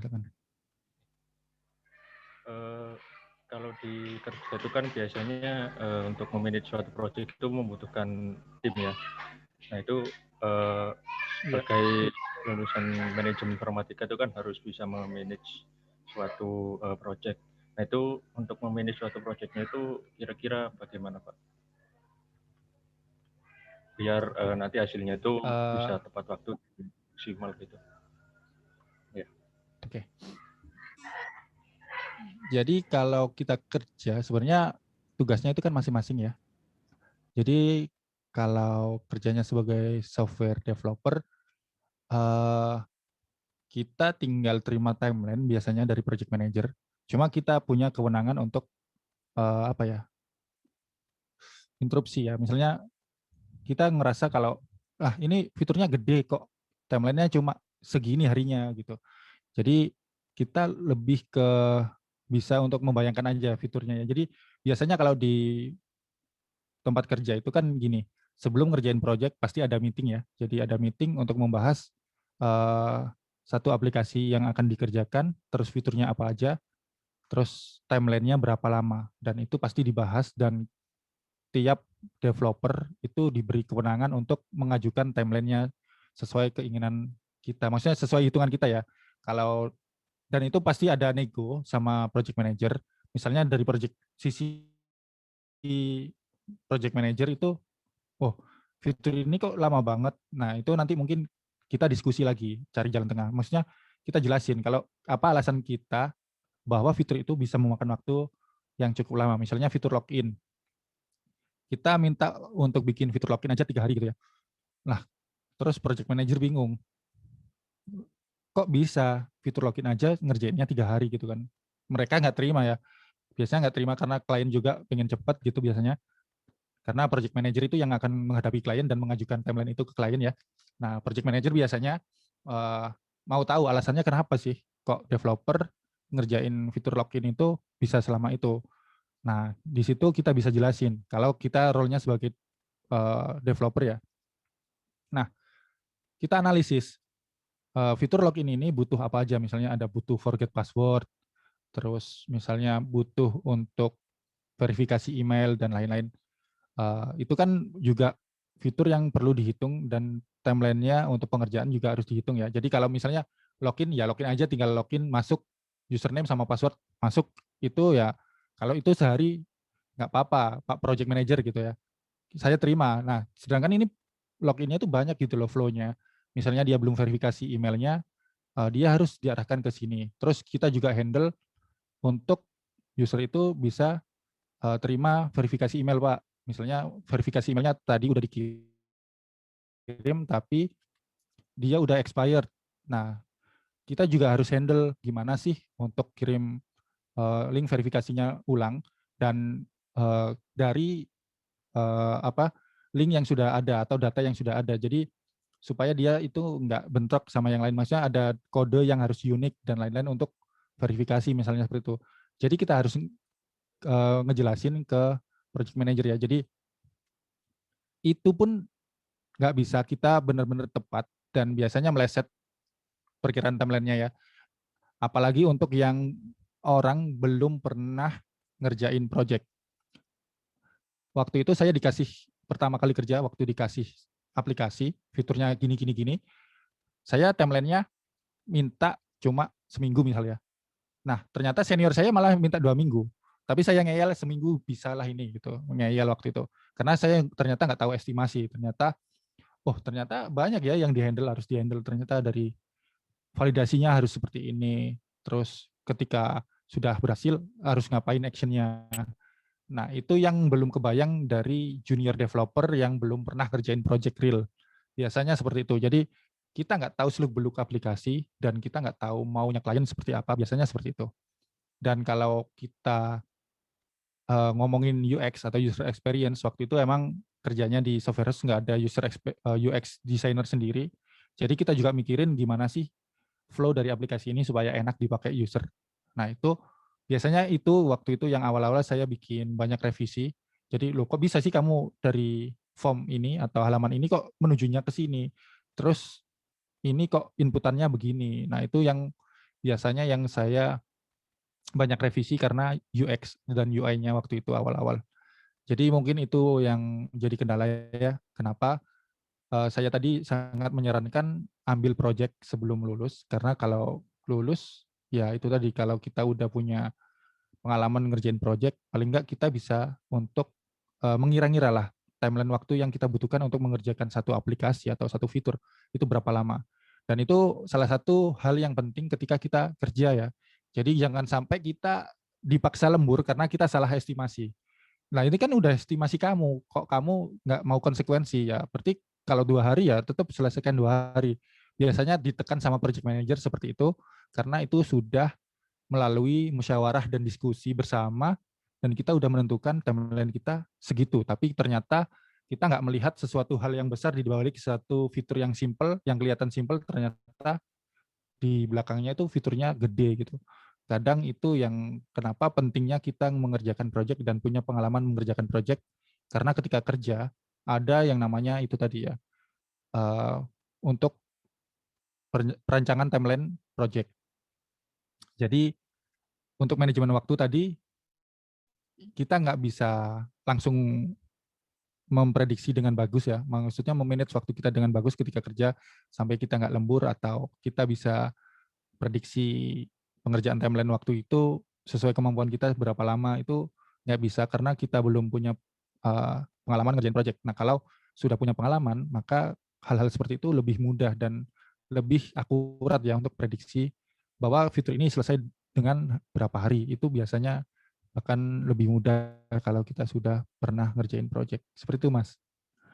Jadi untuk manajemen waktu sih, ya sambil belajar tadi, ketika kita ngerjain project. Nah, kebetulan kan di D4 ini kayaknya tadi banyak yang cerita bahwa sering dikasih project. Nah, itu buat latihan. Kira-kira timeline segini kerjanya berapa jam atau berapa hari, itu mulailah di komitmen untuk ngerjain project itu sesuai timeline yang kita set sendiri goal-nya. Atau bahkan kalau kuliah itu kan ada deadline dari dosen ya, ya itu adalah manajemen waktu yang harus bisa di manage dari sekarang. Misalnya nanti mas-masnya atau mbak-mbaknya ini dikasih satu project sama Pak Dodi gitu ya, dikerjakan sampai misalnya 2 minggu. Nah, kita harus menghitung 2 minggu itu bisa nggak sih kita ngerjain itu ya.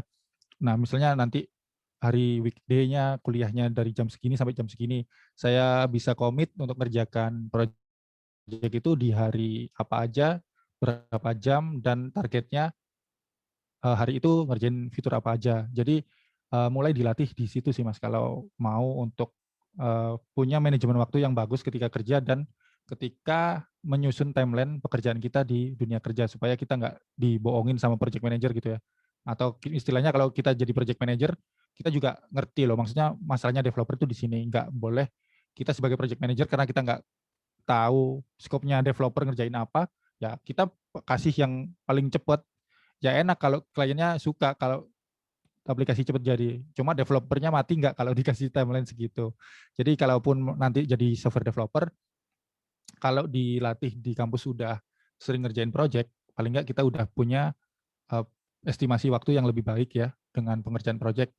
2, kalau nanti kerjanya jadi seorang project manager misalnya, paling nggak kita tahu timeline dan hambatan apa sih yang bakalan ditemui developer ketika develop aplikasi ini misalnya, seperti itu. Jadi ya balik lagi, sering-sering praktek sih Mas. Nah, kesempatan di kuliah ini banyak tugas, banyak proyek yang dikerjakan, mungkin itu yang dibuat latihan untuk estimasi waktunya. Mungkin itu dari saya. Ya Pak, terima kasih Pak. Panjang ya. sampai capek loh ngomong. Saya mau tanya Pak. Oh boleh. Ini kan Pak Amirul udah terjun ke dunia industri ya. Iya. Kira-kira ada nggak sih hal yang diseselin? Kenapa saya nggak ngelakuin itu dari dulu, dari pas kuliah gitu, atau lebih awal lagi gitu? Itu sih pertanyaan Masuk dari saya. komunitas. Masuk komunitas, Mas. Tapi ya bisa disesalin atau enggak ya, karena waktu zaman saya kuliah dulu komunitas-komunitas itu belum se-hype sekarang. Jadi kayak sekarang kan banyak komunitas startup, developer dan lain-lain. Itu yang mungkin kenapa saya nggak join komunitas dari dulu ya? Karena memang ya salah satu komunitas yang dibangun itu ya kita awali waktu kita udah kerja. Surabaya Dev itu terbentuk waktu sudah kerja sih emang. Jadi mungkin kayak gitu. Terus sama apa ya yang disesalin, mungkin kebanyakan main Dota waktu itu, Mas. Karena serius waktu itu benar-benar banyak menghabiskan waktu dengan Dota, tapi lupa untuk ngembangin skill. Jadi kayak skillnya itu ya cuma sebatas yang diajarin sama dosen. Padahal kan kesempatan kita untuk mengembangkan apa yang sudah diajarkan dosen itu banyak gitu loh.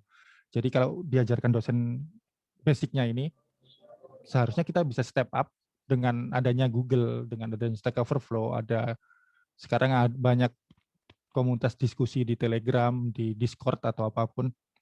Nah mungkin itu yang saya seselin karena terlalu banyak ngegame dan ya akhirnya kayak value ketika lulus ya cuma sebatas skill saya itu cuma bisa yang diajarin dosen.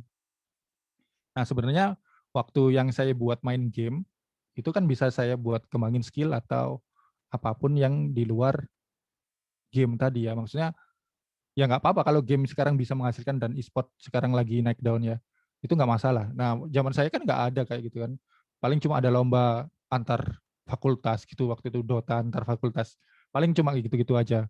Dan itu menang pun nggak banyak hadiahnya. Rugi sama waktunya sih kalau saya. Tapi waktu itu seneng sih karena ya gimana ya. Namanya ngegame seneng ya. Kita nggak tahu waktu gitu waktu itu. Cuma kalau yang saya seselin pasti salah satunya itu ya. Karena saya terlalu banyak membuang waktu dengan game.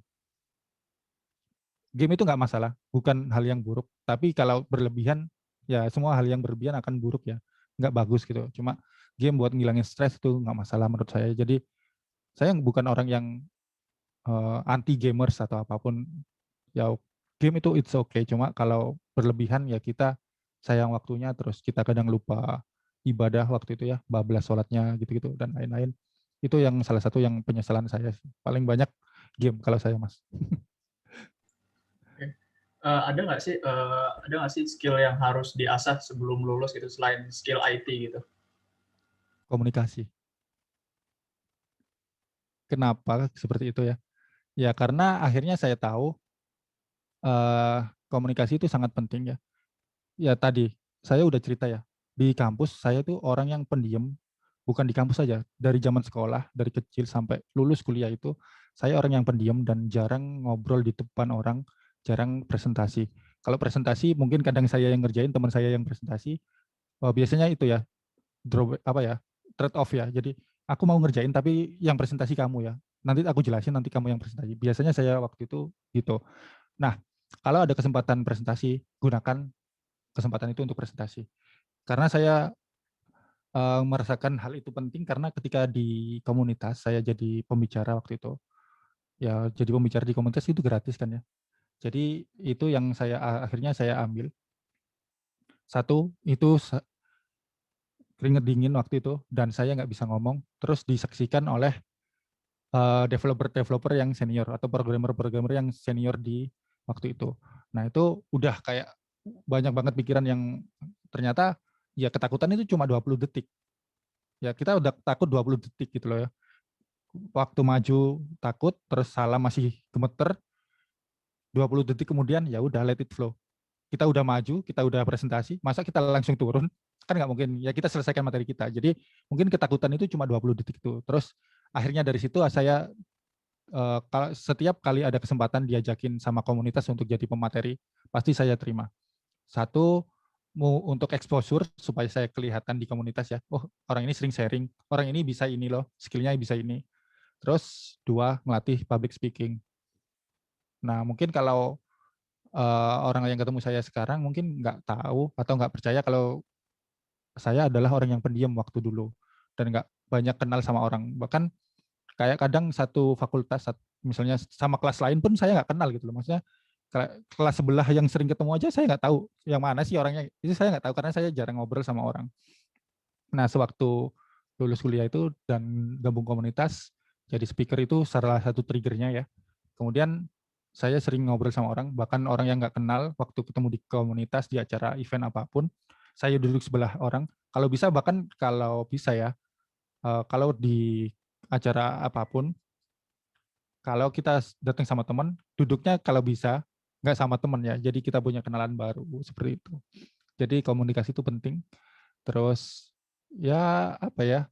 Ya paling penting sih emang komunikasi. Jadi karena kalau komunikasinya buruk, kadang ya tadi misalnya kayak penyampaian kita ke bos, ke project manager misalnya, kita nggak bisa menyampaikan dengan baik, ya mereka nggak bisa menangkap apa yang kita sampaikan seperti itu. Terus public speaking itu penting ya. Tadi ya termasuk komunikasi ya. Ketika kita sudah bisa public speaking, sebenarnya modal saya itu cuma satu Mas, selama karir ini ya, kalau saya ceritain. Saya waktu pertama kali itu fokusnya cuma belajar satu framework Laravel. Ya walaupun sebelum Laravel itu bukan framework pertama ya, cuma saya waktu itu udah pengen, ya udah kayaknya Laravel ini yang cocok dengan saya. Saya pengen jadi spesialis di Laravel ini. Maksudnya spesialis itu benar-benar orang yang benar-benar ngerti di Laravel ya. Walaupun bukan yang jadi yang paling jago bukan, tapi paling nggak ngerti seluk-beluknya si framework ini. Nah setelah itu saya menambahkan value ini atau menggunakan yang saya bisa di Laravel ini, saya tambahin skill yang saya nggak jago-jago banget. Nulis, bikin video, sama public speaking. Nah, itu yang mendukung karir saya selama ini ya. Jadi sebenarnya saya itu cuma bisanya itu di Laravel aja loh. Iya, itu cuma Laravel aja. Kalau programmer sekarang kan kebanyakan bisa full stack gitu ya. Bisa Vue.js, bisa React.js, bisa PHP, bisa Python, dan lain-lain. Semua itu bisa. Nah, kenapa saya fokus di Laravel aja? Jadi gini, kalau menurut saya, di karir itu ada dua. Ada spesialis, ada generalis ya. Kalau spesialis itu cuma orang yang bisa satu skill tapi benar-benar dalam. Yang generalis itu bisa banyak skill tapi mungkin nggak sedalam yang spesialis punya. Nah, kadang spesialis itu dihargai lebih mahal dari generalis ya. Karena dia udah benar-benar fokus di bidang tersebut misalnya. Mungkin kayak dokter gigi itu lebih mahal dari dokter umum dan lain-lain. Mungkin perbandingannya kayak gitu ya. Tapi kalau salah silakan dikoreksi ya. Tapi paling nggak gambarannya seperti itu. Jadi ketika sudah bisa spesialis di satu bidang, nah saya belajar untuk jadi generalis. Nah generalisnya ini bukan di bidang yang sama Mas. Jadi kalau saya udah spesialis di coding ya, misalnya di satu bahasa, pemrograman PHP, nah generalisnya ini saya bukan lari ke framework atau bahasa lain, tapi ke skill yang lain ya. Jadi generalisnya di skill yang lain, kayak menulis tadi, terus sosial media, itu saya belajar juga. Secara nggak langsung belajar ya, jadi posting IG aja belajar waktu itu.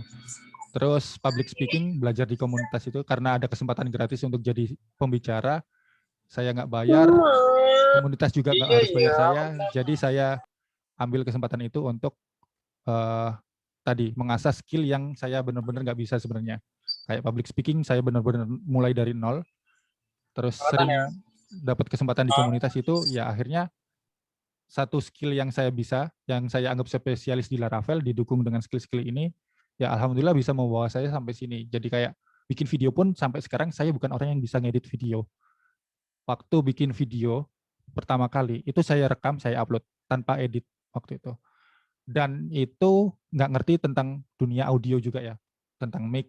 Itu saya rekam dari mikrofonnya laptop langsung, ternyata suaranya jelek. Waktu itu kedua, agak belajar dikit, dan modal sedikit pakai headphone, oh lebih bagus. Terus ternyata masih banyak kekurangan ya, akhirnya saya modalin mic. Jadi maksudnya skill yang satu tadi Laravel aja saya sharing di YouTube itu akhirnya nggak disangka dampaknya itu banyak gitu loh Mas. Maksudnya tapi ini tergantung ya, tapi cuma kalau skill satu tadi skill yang teknis itu penting, terus satu komunikasi. Tapi yang nggak kalah penting ada sih. Skill itu kan bisa dicari ya, tapi yang susah itu attitude. Jadi kalau bisa sih mulai dari sekarang attitude-nya dibentuk, diperbaiki. Karena nanti kerja pun kadang skill itu nggak dinilai sama orang yang bakal hire kita. Kadang kita itu perlu attitude. Jadi kadang orang lebih memilih attitude yang lebih baik walaupun skillnya lebih mungkin nggak lebih jago dari yang lebih jago tapi attitude-nya jelek. Karena skill itu bisa diasah, lebih mudah diasah. Tapi attitude susah dirubah gitu. Jadi kalau orang hiring atau HRD biasanya juga lihat sosmed kita. Kalau bisa sebelum jauh, sekarang misalnya ada sosmed atau teman-teman yang sosmednya kacau isinya, yang nggak penting-penting, silakan dihapus saja karena jejak digital itu kejam ya. Nanti dicek HRD, nanti nggak keterima gara-gara postingan di Instagram. Padahal itu postingan udah misalnya 5 tahun yang lalu, kita udah berubah kok, kita udah lebih baik. Tapi karena di Instagram kita punya hal-hal seperti itu yang menjadikan kita gagal direkrut, itu juga bisa. Jadi kalau skill tadi, teknis ada, komunikasi ada ya. Jadi soft skill-nya itu komunikasi. Terus yang paling nggak kalah penting adalah attitude. Itu sih kalau kerja. Kalau saya ya, sepengalaman saya ya, intinya 3-3 itu aja sebenarnya. Tapi yang paling penting kayaknya attitude ya. Karena kadang orang dari attitude aja udah males, ngapain di-hire gitu loh. Orang ini udah bikin kesel, apalagi nanti kalau kerja, satu tim sama dia, gimana nanti timnya ya. Itu pasti jadi pertimbangan, seperti itu Mas. Oke, terima kasih Pak. Iya, sama-sama. Mungkin ada yang tanya lagi, atau sudah?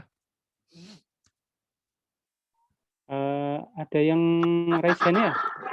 Maaf Pak. Oh. Silakan. Nafi.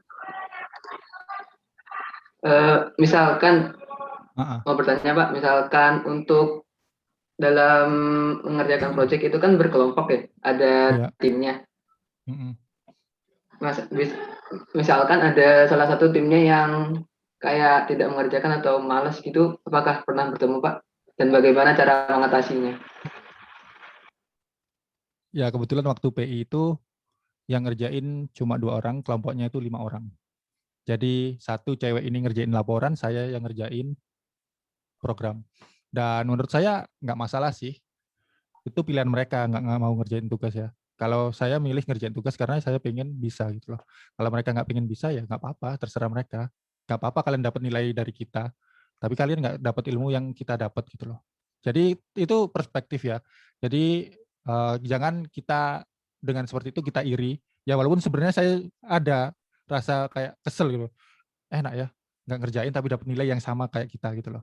Cuma akhirnya ya kalau dilihat-lihat ya alhamdulillah kita dapat skill, mereka cuma dapat nilai gitu loh. Karena yang akhirnya penting dan lebih penting kayaknya skill daripada nilai ya. Ya walaupun tetap aja nilai kadang juga berpengaruh. Cuma kalau kita udah bisa nunjukin skill, kadang kita nggak butuh loh nunjukin ijazah. Bahkan kalau kayak saya ya, sering kayak pernah ngisi ya pelatihan itu sarjana yang ikut, padahal saya cuma D3 gitu, terus bahkan ada S2 gitu kan. Maksudnya ya karena kita bisa gitu loh, dan orang percaya kita bisa. Ya mungkin salah satunya tadi Mas, waktu kuliah waktu itu teman saya, ya itu mungkin juga rezeki dari teman kita yang dikasih ke kita gitu loh. Dia dikasih rezeki ngerjain tugas kok nggak mau, dikasih rezekinya ke kita. Anggap aja itu rezeki gitu loh Mas.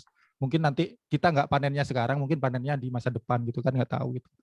Jadi kayak hidup itu kadang ya kalau dibikin susah ya susah, kalau dibikin seneng ya kadang masih susah sih.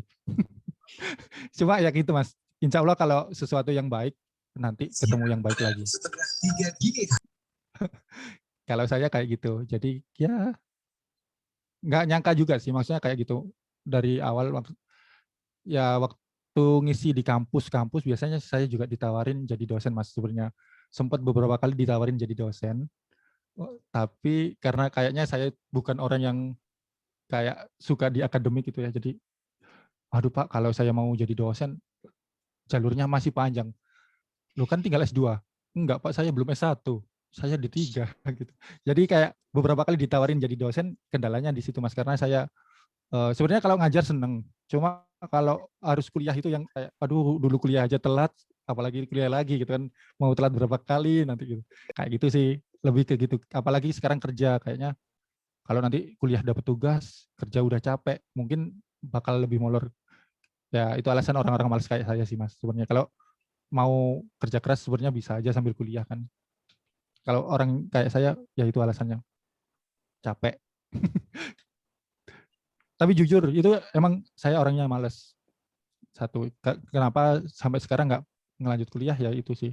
Karena waktu itu ngerasa kuliah aku kok nggak bisa tepat waktu. Nanti kalau kuliah lagi sambil kerja, apa nggak molor lagi kayak gitu waktu itu sih. Dan sampai sekarang emang ya waktu itu sempat kepikiran pengen lanjut, tapi kalau usia sekarang kayaknya nggak pengen lanjut sih Mas. Udah cukup, udah nggak apa-apa lah D3 aja. Maaf Pak, udah ini nggak ngajarin yang buruk ya. Tapi itu pengalaman saya Pak.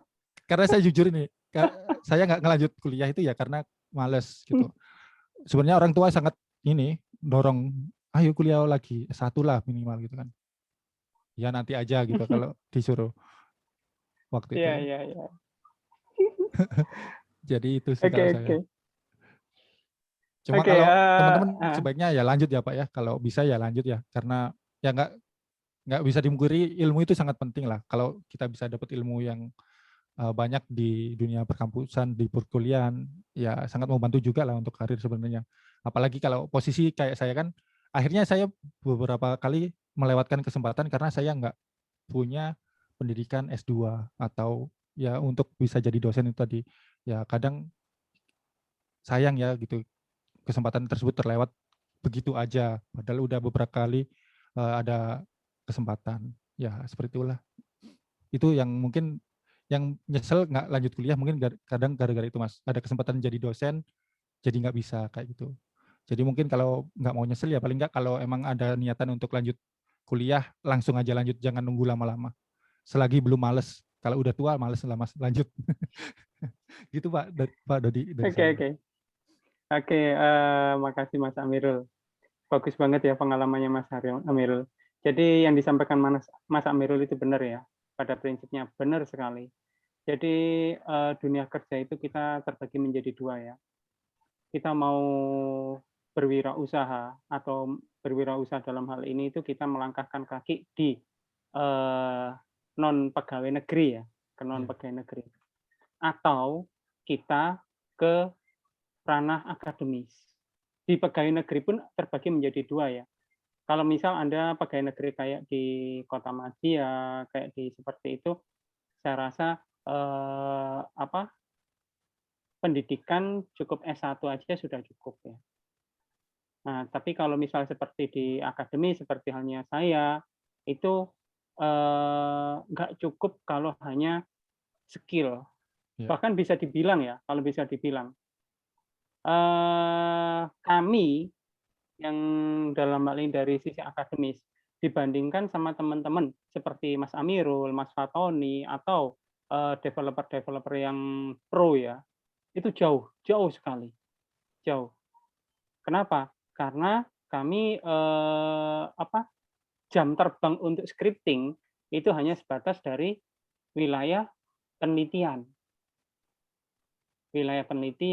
kemudian wilayah materi pengajaran. Sedangkan Mas Fatoni, Mas Amirul, Mas Aan, Mas Rian, semua lah ya teman-teman develop itu. Day by day, tiap menitnya, tiap detiknya yang dipikir itu coding. Life is coding. Nah, temu masalah ini gimana caranya, temu masalah ini gimana. Jadi kalau masalah masalah next masa depan kita seperti apa itu kembali lagi pada kita. Kita mau melangkah kemana? Seperti halnya Mas Amirul, banyak sekali teman-teman seperti Mas Amirul yang banyak sekali yang sukses. Nah, cuman ya, kalau seperti Mas Amirul, Mas Rian, Mas Aan, semuanya teman-teman developer itu tidak cukup hanya untuk katakanlah belajar Laravel. Kalian harus mengembangkan lagi. Di atasnya Laravel apalagi? Kalau nggak salah ada teknologi ya yang berkaitan tentang web yang bisa digunakan secara offline. Apa Mas namanya? Oh, PWA. Betul, PWA. Ya. PWA. Nanti biar dijelaskan minggu depan ya sama Mas Amirul ya. Apa itu PWA ya? Insya Allah. Jadi secara garis besarnya itu PWA itu aplikasi yang tidak harus online, tapi dia berbasis web-based ataupun Android. Nah, itu. Jadi teknologi-teknologi terus berkembang. Kalau Anda melangkahkan kaki sebagai develop software seperti Mas Amirul, ya ojo stuck, jangan stuck. Anda harus kembang. Nah, demikian juga dengan akademis. Seperti halnya saya nggak bisa hanya cuman sampai di level S2. Ini sudah ancang-ancang, sudah mau ambil S3. Cuman sama pimpinan dilarang dulu. Ojo sih rumaten prodimu, rumaten D4MI itu. Wah, iki. Ya wis, tak rumate dhisik D4MI ya. Ini memang rencana kemarin saya sudah mau ancang-ancang S3. Cuman kemudian alhamdulillah dikasih amanah sebagai kepala program studi. Akhirnya S3 saya tahan terlebih dahulu. Ya udah, fokus untuk mengembangkan D4MI. Jadi itu ya. Mungkin sementara waktu itu ya Mas Amirul ya. Iya Pak. Teman-teman ya. Ini sudah mau menjelang buka puasa ini. Terima kasih banyak kehadirannya. Insya Allah. Waktunya, Pak. Kita ketemu lagi ya Mas Amirul hari Kamis. Hari Kamis lebih ke arah teknisnya. Siapkan apa yang nggak ngerti secara teknis, diskusi. Dan saya rasa nggak ada masalah ya Mas Amirul di sela-sela pembahasan secara teknis, kemudian mungkin ada teman-teman yang ingin tiba-tiba ingat yang non teknis pembahasannya, monggo disampaikan aja. Iya, sharing-sharing aja santai. Betul. Itulah kenapa tadi yang sempat disinggung, komunikasi itu penting sekali. Terus kemudian ingin mencari rekan, mengelebarkan sayap, ikut komunitas. Semua event diikuti semua. Nah, insya Allah seperti yang disampaikan Mas Amirul, tanpa harus membuat CV ya, kurikulum vitae, mengajukan lamaran, sudah banyak yang menunggu. Nah, saya sendiri pun seringkali minta tolong Mas Aan, garap proyek, Mas Rian, berbagai macam lah, ya berbagai macam proyek sama Mas Rian. Nah itu. Aku nggak kenal Mas Amirul soalnya. Aku ketemu Mas Amirul ini lewat Mas Foto nih. Iya Mas Amirul ini betul yang dikatakan Mas Amirul. Saya di kampus itu bukan orang yang banyak omong dan nggak kelihatan gitu. Maksudnya emang bukan lebih orang banyak yang diam. Iya. Betul. Dan mulai banyak omong ya pas keluar dari kampus itu. Betul. Mungkin Mas Amirul bisa tahu ya. Dulu ini Mas Amirul bisa cerita sedikit ya. Dulu saya ini bukan dosen ya. Oh ya. Mas Aril ya. Saya ini bukan dosen. Saya ini teknisi lab. Cuman kegigihan saya menempuh dari saya sama dengan kalian, D3. Sama dari D3 tapi pensi ITS, kemudian saya lanjut ke D4, kemudian D4 itu pagi saya kuliah D4, malamnya saya kuliah S1, kemudian saya lanjut S2, gigih terus, akhirnya tembus dosen. Jadi intinya di sini, apapun yang Anda perjuangkan, insya Allah pasti akan ada hasil kok. Dan dulu saya punya lab, komunitas lab ya Mas ya? Ya, di lantai namanya A702 ya Pak, kalau nggak salah. IGA A70202. Ya, A702. IGA A70202. Betul, A70202 itu ada Mas Fatoni, Mas Aan, wis kuwabeh. Dulu lab itu boleh nginep. Buat main Dota. Main Dota.